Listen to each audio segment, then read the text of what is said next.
باچا خان د خیانت تورونه 9 کاله زندان او تبعید.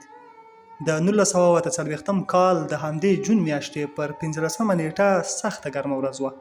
د شمال لویدیځې سرحدي صوبې یعنې اوسني خیبر پښتونخوا په سویلي سیمو کې د غنمو او نخودو لونه پای ته رسېدلي وو، او د سیمې کروندګر د خدایي خدمتګار تحریک مشر خان عبدالغفار خان یعنې باچا خان لار څارله چې دغې سیمې ته پر لار روان وو.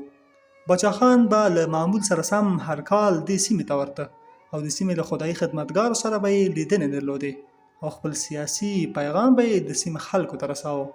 خو پر هغه ورځ د سیمې سیاسي فعالان هغه مهال ناهیلي پاتې شول چې باچا خان د کوټ په احمدي بانډه سیمه کې له ملګرو سره ونیول شو او خبر یې تر دوی ورسېد.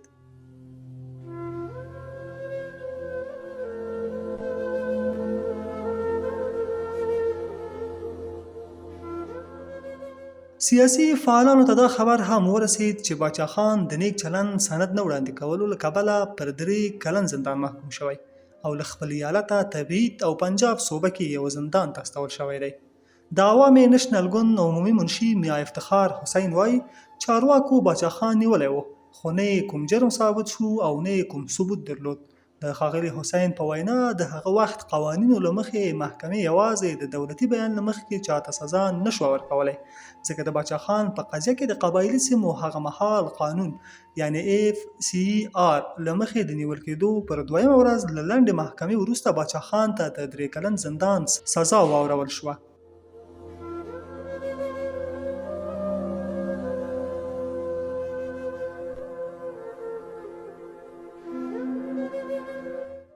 د میا افتخار په وینا څو ورځې وروسته د 3 کلن زندان سزا 5 کلونو ته وغځول شوه.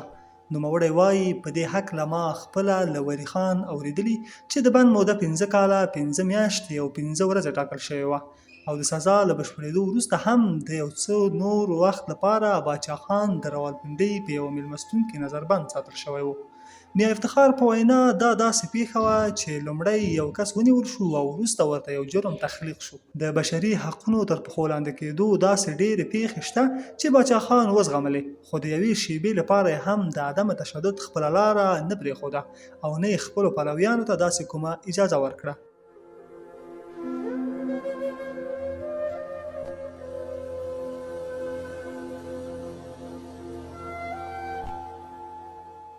پر خدایي خدمتګار تحریک بندیز. دا موضوع د جون میاشتې پر 15مه نیټه د باچا خان له نیول کېدو سره پای ته ونه رسېده، بلکې ولی خان په خپل کتاب خدایي خدمتګار تحریک کې کاږي چې له دې پیښې یوه میاشت وروسته د جولای پر 15مه حکومت په یو امر کې خدایي خدمتګار تحریک غیر قانوني وباله او د پښتون په نامه مجله یې هم وتړله. نوموړی لیکي چې د خدایي خدمتګار تحریک مشران هغه خلک چې سیاسي ډګر کې د حکومت مخالفت کوي د پاکستان اسلام او ملت خائنان وبلل شول او دې اقدام ته د قانوني ملاتړ لپاره په امر کې ویل شوي وو چې داسې جرمونو کې نیول شوي کسان په محاکمو کې هم د ځان دفاع حق نه لري او حکومت حق لري چې ټول جایدادونه یې ضبط کړي.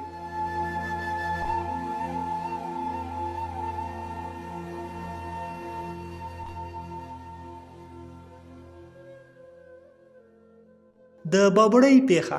د باچا خان ورور ډاکټر خان صاحب په بابړه سیمه کې د یوې احتجاجي غونډې اعلان وکړ، خو حکومت دی هم ونیوه. بل لور ته د ډاکټر خان صاحب له نیول کېدو سره د 1948 کال د اګست پر 12مه نیټه د بابړه زرګونه خلک د احتجاج لپاره یو ځای شول.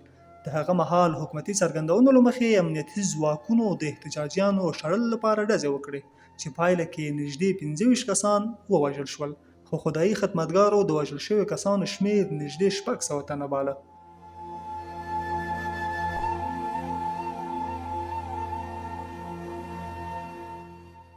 د قصهخوانۍ د وژل شویو پوښتنه بله چا کېږي.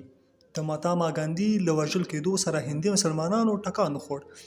عدم تشدد د تلپاتې بدلون کره کړنلاره له دې خونړۍ پیښې وروسته اعلی وزیر خان عبدالقیوم خان د پېښور په یادګار چوک کې وویل بابړه کې مې خدایي خدمتګارو ته داسې سبق ورکړ چې ټول عمر به یې یاد ساتي. په بابړه کې مې 144 ماده پلي کړې وه. کله چې خلکو له هغه ځایه له تلو انکار وکړ ډزې پرې وشوې. دوی بختور و چې پولیسو سره مرمۍ ختمې شوې، که نه یو کس به هم له هغه ځایه ژوندی نه وای وتلی. دا د انګریز نه بلکې د مسلم لیگ حکومت دی او د دې حکومت نوم قیوم خان دی. خدایي خدمتګار د هیواد خائنان دي. زه به یې نوم او نښان ورکړم.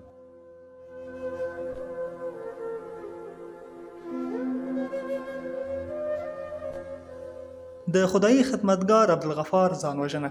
له دې هر څه سره باچا خان د عدم تشدد لاره نه پرېښوده. ولی خان په خپل کتاب کې وایي خدایي خدمتګار له دوه لویو ننګونو سره مخامخ و. دوی پښتانه وو، غچ اخیستنه یې په وینو کې شامله وه او د هغه وخت په صوبه سرحد کې د وسلې موندل لویه ستونزه نه وه.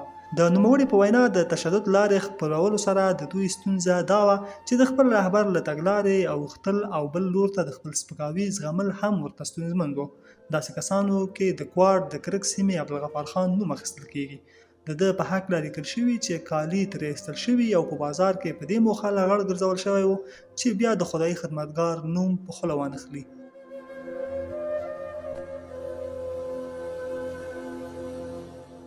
باچا خان د امن او ازادۍ غږ. روسیه کې د باچا خان او عدم تشدد په اړه کنفرانس.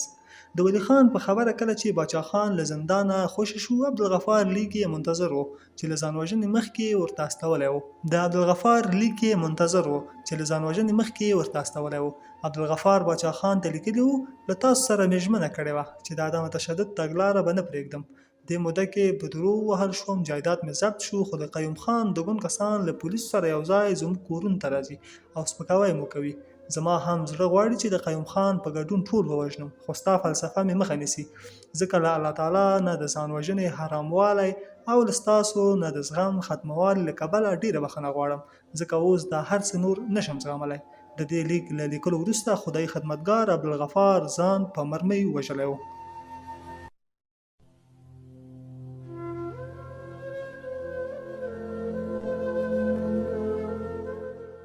د خیانت تورونه، 9 کاله زندان او تبعید. بې ځایه به نه وي که ووایو چې د باچا خان نوم به د هغو کسانو په لومړي سر کې راځي چې د هند لویې وچې له ویش وروسته تر ټولو خیانت ډېر تورونه پرې پورې شول. له کور کلي تبعید شو او اوږده موده یې زندانونه وګالل. د تاریخ 400 په ګډون د یو شمېر کتابونو لیکوال ډاکټر سهیل خان د باچا خان زنداني کېدو په هکله خپله مقاله کې لیکي چې د هند انګریز حکومت لومړی ځل باچا خان د 1919 کال اپریل کې له ریولټ اکټ نه د سرغړونې او احتجاج په تور ونیو او په همدې 1919 کال دسمبر کې دویم ځل هغه مهال ونیول شو چې د دویم واده لپاره یې چمتووالی کاوه. نوموړی کاږي دریم ځل باچا خان د اتمانزو په آزاد ښوونځي کې د ماشومانو لپاره د فوټبال لوبغالي چمتو کولو پر مهال ونیول شو او څلورم ځل په 1930 کال اپریل کې پېښور ته پر لاره ناحقي سیمه کې ونیول شو. پنځم ځل په 1931 کال په دسمبر کې ونیول شو. شپږم ځل هغه مهال ونیول شو چې کانګرس کمیټې د هندوستان پرېږدي تحریک پیل کړ.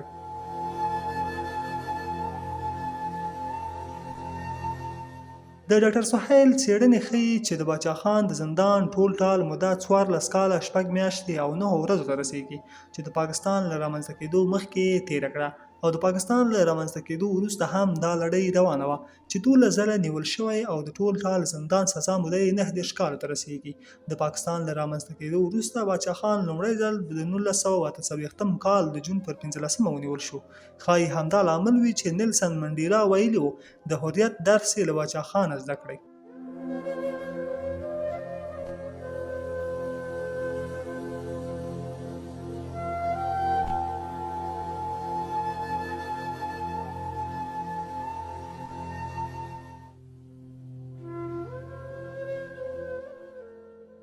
د عدم تشدد فلسفه. ډاکټر سهیل خان وایي دا خبره سمه نه ده چې باچا خان د عدم تشدد فلسفه له ګاندي اخیستې، ځکه کله چې باچا خان په 1919 کال کې دا فلسفه وړاندې کوله ګاندي په سویلي افریقا کې و.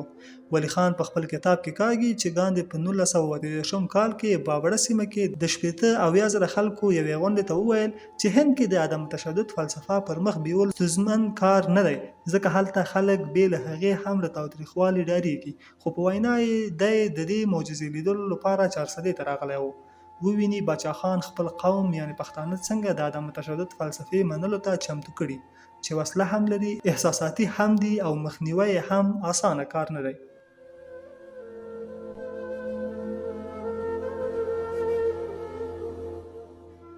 په 1988 کال کې له وفات وروسته باچا خان له خپل وصیت سره سم په جلال آباد کې خاورو ته وسپارل شو.